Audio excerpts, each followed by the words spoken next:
right. Well, we are here celebrating 50 years of girls track and field in Texas. And I am here with Bonnie Richardson. I know the name sounds familiar to a lot of people. And when you jog your memories, you'll remember that Bonnie won not only the Class A state championship by yourself in 2008, but as far as research that I can tell, the only one in U.S. high school history to win it twice, as you won it in '09 as well. What are some of your favorite memories from winning it back to back by yourself? I would have to say a favorite memory. It's kind of funny because when you sent me those questions, I immediately went back to my high school anxiety self, and I was like, "There are no positive memories. I only remember all the pressure." But some positive memories were just the experience of, even though it was painfully awkward, was getting to speak with a lot of different people and getting to, kind of forced out of my shell a little bit and really getting to see, the world and sports from a different angle because I had always been in such a little bubble. So it was definitely nice looking back to get to meet a lot of different people and experience so many different things that you wouldn't normally get in such a small town. Yeah, I mean, you had interviews and articles with ESPN and Sports Illustrated, et cetera, et cetera. Do you look back on those memories as really fond, or were they earth shaking at the time? At the time, they were definitely shattering, to say the least. I knew that it would be good to do some interviews and to kind of tell my side of the story, as it were. Mhm. But at the time, it was definitely mortifying. I did not like having a camera in my face. I still don't really, but I'm much better about that now. And I am awkward around people I don't know, so that wasn't helpful. um, but yeah, I would say it was definitely a learning experience for sure. Discus, high jump, long jump, 100 and 200 meters. You repeated those five events in '09. Of the five events, which is your favorite?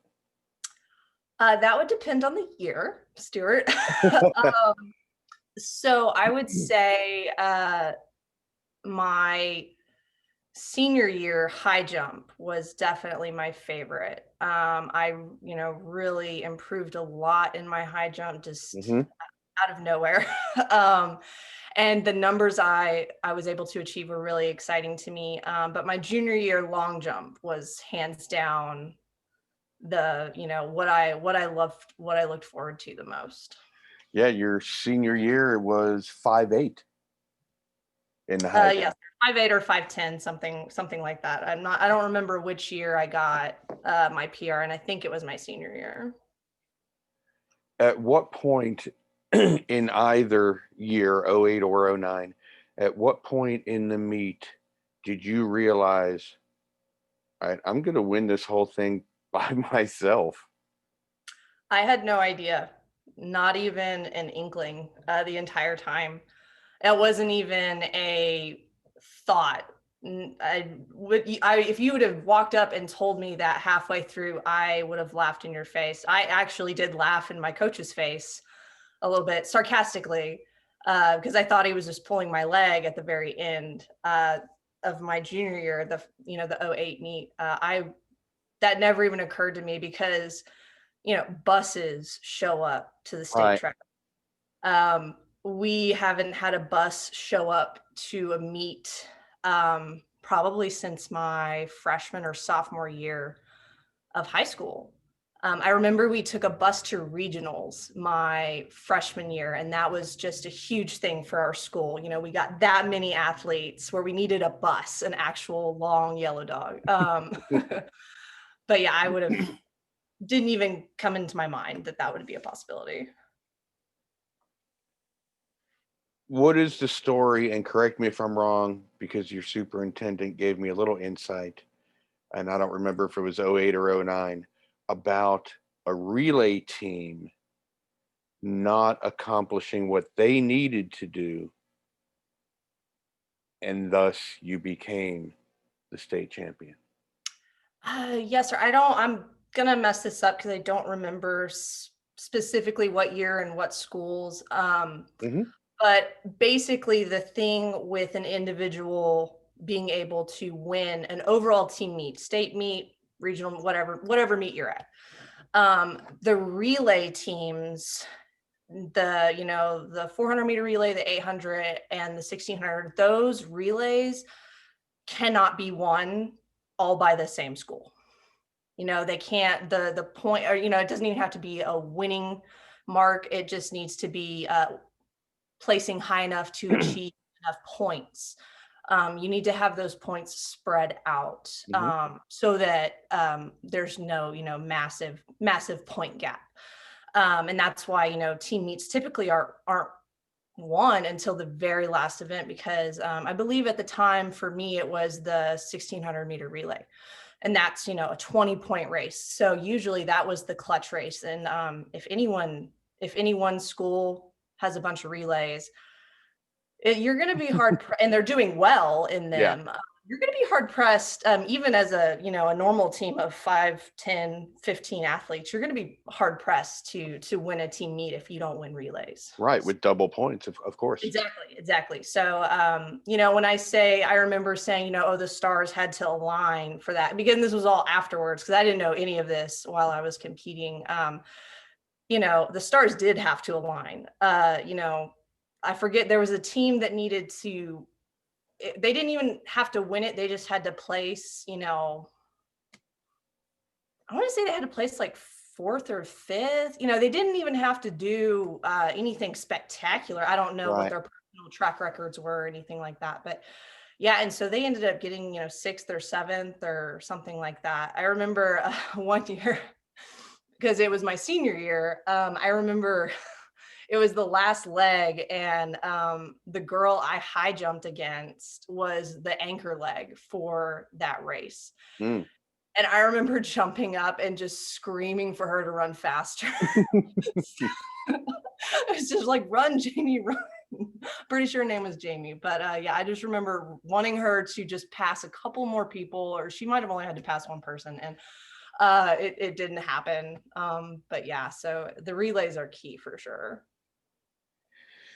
One of the articles I read describes where you trained, and I'm quoting here. It's the track is made of dirt, grass, weeds, rocks, red ant mounds, and ruts. A trench from an old water line to which you hurdled, goats, a llama grazing beside, armadillos, and deer. Um, Accurate? yeah, pretty much. A little, some at some points dramatic, but yes, that at one point or another does sum it up. As far as the ditch I needed to hurdle, I mean, they did have to dig a water line, I assume for the football field sprinkler system. And so when they filled it back in, it was level. The people, whoever did it, it was fine. It was level, but then I guess it settled. And so there was, it wasn't bad. It wasn't like a trench, but it was a couple inches deep, where if you were not paying attention and you stepped in it wrong, I mean, Mm. you were gonna go down a little bit. And then yes, at various times there were deer on the field. The coaches got angry with the armadillo population because they would dig holes, and there would be a hole in the field at the 50-yard line. It's just, minor problem. And occasionally, because the field was bordered by, home, landowners, that they would have goats and llamas and things. And some pesky goat would sneak through the fence and have the prime grazing of the football field. So, As pesky goats are known to as do. pesky goats do. So yes, it was all true for sure. And yes, it was a caliche track, which is like a limestone based soil road surface that we use, at least, in Texas, for county roads and stuff like Right, that. So, right. yeah. But you trained your field events at Brady High School, is that right? Most of the time, yes, sir. Occasionally, I think my senior year, we drove to Eden, which was like 45 minutes away, for a couple of sessions here and there, because they still had their mats out. But yes, sir, most of the time we went to Brady. They were nice enough to let Rochelle, the Rochelle team train on their pits and on their track and things like that. You're described, and you even mentioned that you were a very shy girl. Mhm. Um, how did you handle the media attention? Because you win the state meet by yourself, which James Segrest did back in '54. Jolanda Jones, who went to University of Houston, did it. But you did it not only once, but twice. How did you handle the media attention? Um, well, I didn't. I would say, I mean, I did. It was, like I said, it was mortifying. The whole thing was mortifying. Everyone was very polite with me and very respectful. So it wasn't like I was being targeted, for Right. anything like that. But it was just from going from just kind of like the small town athlete, where we would have our basketball team in the paper and things like that, to national news was definitely a little mind jarring, but I honestly remember just trying to ignore it, responsive Mhm. and be polite and things like that when someone was speaking to me or wanted to interview me, but to just otherwise ignore it. My middle sister, Lee, she would always kind of like be Googling, what people were saying or things like that. And I honestly, like, I tried to just not even pay attention, just kind of, stay in my own head and not, because I would put a lot of pressure on myself, and taking criticism, because there were people out there who would, kind of Of course. criticize. Yeah, of course, just like normal. And that was very hard on me. Hearing that, reading about that. So I just tried to not even look at any of it, just do the interview, smile, be polite, and then just put it out of my mind. Yeah, so that's how I handled it. I don't know if that counts as handling it. Sure, but well, you all already had a lot of pressure. I mean, you were at a small school with a class of '59. You were the valedictorian, the all county. Correct me if I'm wrong. All county basketball player of the year. uh, don't remember that one, but I honestly don't know. I have to call my dad and ask. I So don't know. He's on the school board. He could look it up. I don't know. fair enough. So you already had a lot of self-induced pressure. Um, 2008, 2009, and then you go to A&M. Um, you throw the javelin after you decide not to be a multi anymore. From all your, and then you went into rugby, Mhm. had very lot of success with rugby. But going back to '08, '09, where we're concentrating here, what did all of that teach you that you can pass on to today's female athletes that are competing? Mhm. I would say the number one thing, is to just, whatever success you have, big or small, enjoy it. Take a moment. You don't have to, go crazy screaming around the track, but just take a moment to appreciate where you are, and how you got there, particularly the state track meet, because it does mean a lot to so many different athletes. Mhm. And getting there is an honor and a privilege. So yeah, so I would say just to take a second and appreciate how far you've come, and what doors that will open for you potentially. Because at the time when I was competing, I was extremely hard on myself, and you need to be hard on yourself. You need to hold yourself accountable and hold yourself to a higher standard.